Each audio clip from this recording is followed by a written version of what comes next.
Hello, I'm Mistress Werewolf, author of the 100 Misogynist Myths blog, and I'm here with the lovely Mr. Republican Jesus to help us introduce our topic today, which is the myth that femininity must only be defined as per misogynist definitions.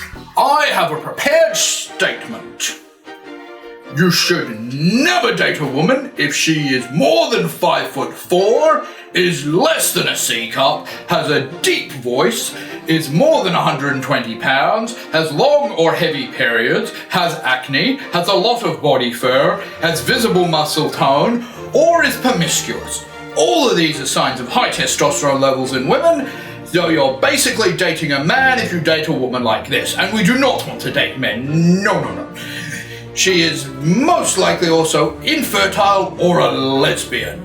And if you do manage to have kids with her, she will pass down these inferior traits to your daughters. I saw this list somewhere and highly agreed, so I had to add a few things. Stay safe. Hashtag incels, hashtag incel. Hashtag red pill, hashtag feminism. Hashtag MGTOW, hashtag men will be men. Hashtag red pill, hashtag fuckwits.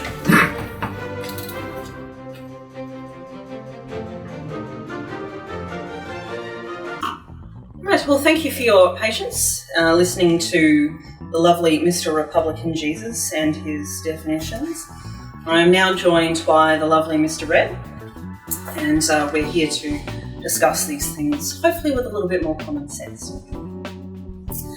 Now, the classic definitions of femininity that, say, our parents' generation had were very much based upon the classic misogynist notion that women are defined by their usefulness to men. Procreation comes into this a lot. And one of the fascinating things about J.K. Rowling's definition of womanhood is that it ties in with the classic misogynist definitions perfectly. She, and I saw this on the latest ContraPoints video, the Witch Trials of J.K. Rowling. J.K. Rowling defines women as producer of the large gametes, i.e. eggs, and presumably men are producer of the small gametes, i.e. sperm. So they're defined by our ability to procreate, apparently. Yeah, and people have always had a wider definition than that, and the pure existence of drag queens proves that you can perform a gender other than your own. And at the moment, the conservatives and the misogynists are getting more and more scared of people who are breaking the simple definition. And this isn't a new thing. The early feminists breaking the definition of womanhood to include women that were able to go to work terrified the misogynists. And now more recently, people who have sexual desires beyond the standard definitions, either homosexuals, that scared the conservatives, and then really recently trans people are providing such a clear example that gender is defined by the people who have the gender, not external factors and not pure biology, that this is extremely terrifying to misogynists and really causing them to fear and lash out at these people who are just being themselves. Yeah, you do. You are very right about that. That fear factor, and we are questioning these things more now. And queer and trans people do question the misogynist narrative and the misogynist definitions of femininity and masculinity simply by existing in an open way. And I suppose this is very scary to people who've always lived by very classic misogynist definitions, such as J.K. Rowling and Possum Parker, who of course belong to the boomer generation. Now, one thing that they're not taking into consideration, and Mr. Red was talking about this with me before, was privilege. Being a cis is a privilege. When you are cis and not trans, you're not experiencing the extreme body dysmorphia that trans people and gender queer people experience.